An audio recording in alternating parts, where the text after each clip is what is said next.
To sabi ni Harry Roque, o mga bossing, pakinggan ninyo ha, yung sinasabi ni Harry Roque tungkol dyan ha. O ito, pasok. Magandang gabi, Pilipinas. Opo, nasa kamay ng batas, kamay ng otoridad, sa kasalukuyan dyan sa Czech Republic. Sige na nga po, dahil ito namang SMNI ay aking istasyon din. Ang kumpirmasyon po na hindi siya nakakulong ay nanggaling mismo kay Zaldico. So kauna-unang pagkakataon, yan po ay galing mismo kay Zaldico. Hindi po siya nakulong, hindi siya nakakulong. Kaya nga, buong buo ko sinasabi, nagpapakalat ng fake news ang presidente. Now, Mabigat yun ha. Nakausap mismo ni Harry Roque si Zaldico. Putang ina niyan. Oh. Pero sana Harry Roque, pakita ka rin ng ebidensya. Kahit yung, saan kayo nag-usap? O kahit itago mo lang yung number. O ito yung cellphone ko, tumawag siya gantong oras. O tinawagan ko siya gantong oras. O kaya, at least man lang para meron ding ebidensya. Pero kiniklaim ni Harry Roque na nakausap niya si Zaldico. Si Zaldico mismo ang nagsabi na okay siya, hindi siya nakulong. Yes, nagkaroon ng immigration issues, pero hindi siya na hold ng mga pulis. Hindi siya nakulong. Oh, so fake news talaga si Bongbong kung totoo tong sinasabi ni Harry Roque. Kung hindi naman totoo yung sinasabi ni Harry Roque, baka multo yung kausap niya. Oh, pero ako ha, mas maniniwala ako kay Harry Roque. Nasa Europe siya. O mas maniniwala ako na alam nito yung sistema. Si Bongbong kasi nandito naman, wala namang alam niya. Wala nang alam yan sa mga nangyayaring problema ng Pilipinas. Diyan pa kaya sa kinaroroonan ni Zaldico. Oh, so ano ang pakay ni Bongbong para magpakalat ng maling balita? Ano naman ang mahihita nito ni Harry Roque kung sabihin niya na hindi totoo yung sinasabi ni Pangulong Marcos? O pero sinasabi niya na fake news si Bongbong dahil nag-usap sila mismo ni Zaldico, kaya confirmed. Sabi niya na talagang hindi nakakulong si Zaldico. Fake news peddler talaga si Bongbong. Uy, Bongbong, delikado ka ha. Kaya hindi siguro nag-press con si Anticler ha. Kaya siguro hindi sumasagot ang Malacanang kasi putyang ina, panibagong katarantaduhan nyo na naman ito ha. Ayusin nyo. Ano pa sabi ni Harry Roque? pero bago pa tayo makakuha ng kumpirmasyon kay Zaldico, tayo naman ay nagkaroon na rin ng karanasan dito sa Europa. No? Kung maalala nyo, yung panahon na ako ay sapilitan na pinapadala dito sa Vienna, Austria, at ako naman ay merong medical certificate galing sa dalawang doktor na I was unfit to fly. Tinanong ako ng piloto ng eroplano kung gusto ko ba lumipad. Sabi ko hindi dahil sa sinabi ng doktor ko.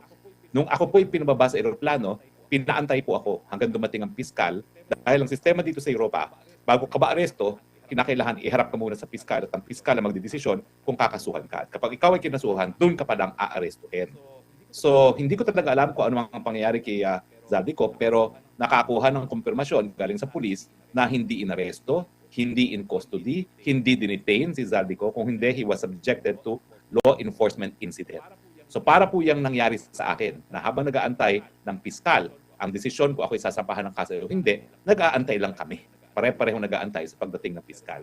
Pero sa aking kaso, wala namang isang oras, dumating ang piskal, at nakita naman niya na wala talagang kaso, pinawalan din ako. At sa tingin ko, ganyan din ang nangyari kay Zaldico. No? Yung sa akin nga mas matindi dahil ang sabi ng immigration authorities, di daw ako sumunod dun sa dapat na lumipat na ako sa Austria. Ang sabi ko, sumunod ako, sumakay ako ng eroplano. Kaya lang tinanong ako ng kapitan kung gusto ko lumipad. Hindi. Sabi ko, hindi ko gusto dahil meron akong 2 medical certificate. At dahil doon, hindi ako kinasuhan because suportado yan ng 2 medical certificate. So, ang aking basihan kung bakit ko sinasabing fake news, impormasyon na galing mismo kay Zaldico at yung aking personal na karanasan at yung aking sariling pagtatatawag sa pulis, sa Prague, sa Bruno, kung nasaan si Zaldico. At syempre, kasama ko rin dyan yung vlogger na si Maharlika na siya naman nagbigay sa akin ng mga possible places kung saan na nakaditina si Zaldico. At lumabas nga. O kasi ganito, simple lang naman kasi talaga yan. Sa totoo lang, kaming mga vloggers, malawak ang network namin in terms of followings. Hindi lang kami dito sa Pilipinas may nagfa-follow sa amin. Majority na ang nagfa-follow sa amin nasa iba-ibang mga bansa. So sigurado, itong si Maharlika Banateros, merong follower yan dyan sa Europe or dyan, hindi man dyan mismo sa Prague, pero dyan sa Czech Republic sigurado meron. Hanggang Russia, hanggang Africa meron.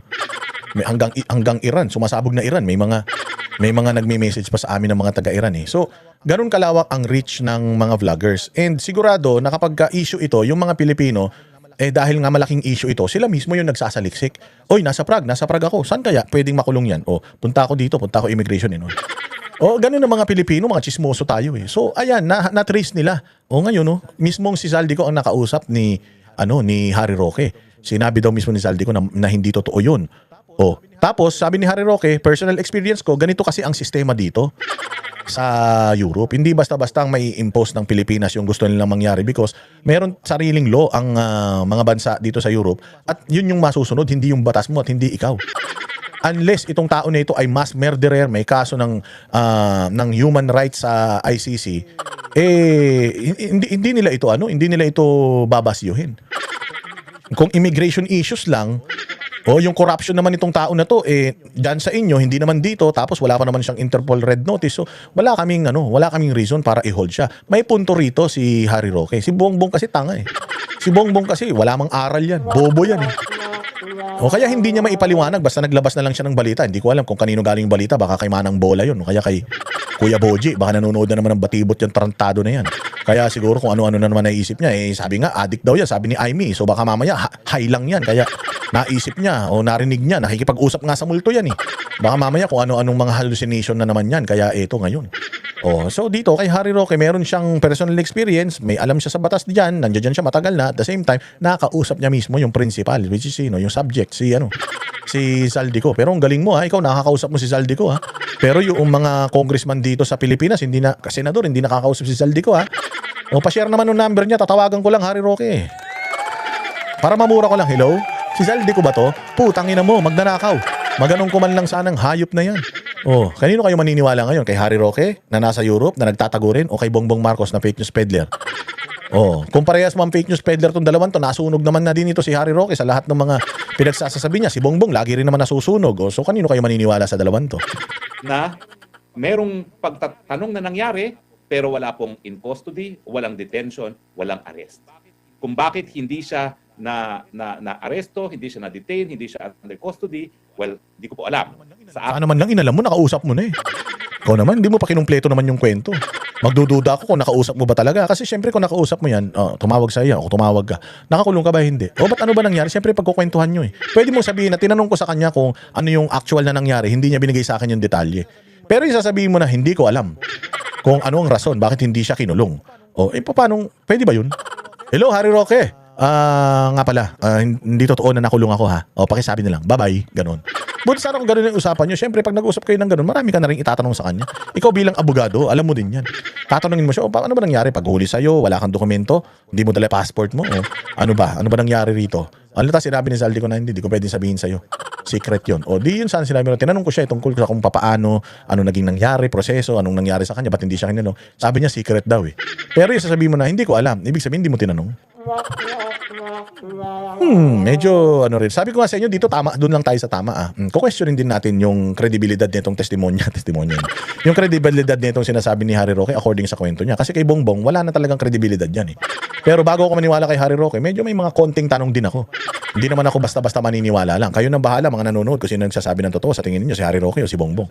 Pero sa dami ng kasinungalingan, palagi ko mas marami si Bongbong. So, ako mas naniniwala ako kay Harry Roque. Pero meron akong reservations. Meron akong mga katanungan pang dapat naklaruhin. Aking personal na kalagayan, dahil ako po ay asylum seeker, hindi ako po pwede ma-extradite pabalik ng Pilipinas ang hindi tapos ang proseso ko. Hindi ko lang po alam kung anong naging dahilan sa kaso ni Zaldico. Pero, nanggaling na po sa Czech police, wala pong in custody, walang in detention, walang arrest.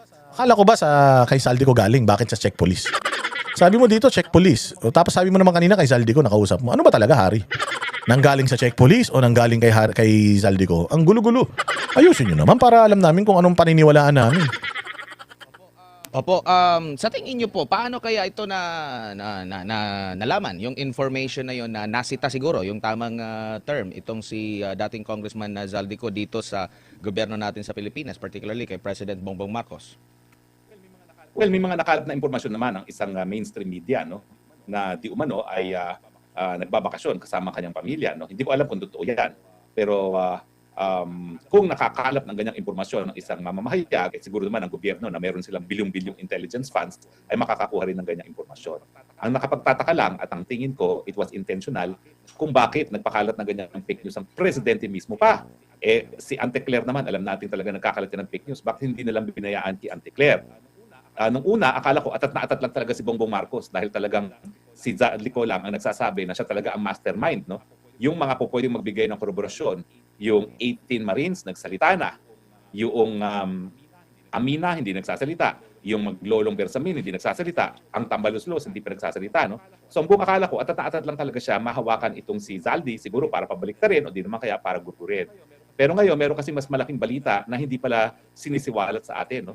At ito yung pamimigay na naman ng ating presidente ng 4,000 acres, mahigit kumulang 1,400 hectares para gamitin ng mga Amerikano bilang isang special economic zone.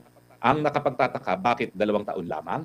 At saka bakit yung mga magtatrabaho ron ng mga Amerikano ang meron diplomatic immunity? Ngayon, alam naman natin merong gera nangyayari, no? So ang binigay na dahilan kung bakit magtatayo sila ng special economic zone para daw mabawasan ang dependence ng Amerika sa mga semiconductor factories, no? Na alam natin nasa Taiwan yan, no? Yan yung mga gumagawa ng mga microchips para sa kanilang mga missiles at iba pang mga armas na pangyayari. Anyways, this is a different story. Marami na namang mga issues kasi na kailangan pagtakpan. Katulad yan, yung issue sa 4,000 hectares daw na, tama ba? Acres? Na parang ibinigay natin sa Amerika ng meron daw di umanong deal, ex-deal na naman si Bongbong. So ewan ko, baka ito na naman yung isa sa mga pinagtatakpan nila. But I'm sure, isa sa dalawang to nagsasabi ng totoo. Sigurado ko hindi si Bongbong yun. Oo, so kung si Harry Roque nagsasabi ng totoo, Kami ang boses ng masa, hindi natatakot. Katotohanan lang, di kami nalulunod. Walang bahid ng sismis, lahat ay totoo. Kahit sino ka pa, pag mali ka babanatan ka. Walang pinipili kulay, wala kaming kinikilingan. Basta para sa bayan, kami lalaban. Pag tama palakpakan, pag mali banatan. Di matitinag, di matatakot, para sa bayan tuloy ang sigaw. Sa harap ng kamera, walang halong takot. Mga baluktot, lahat kayo'y tutumba.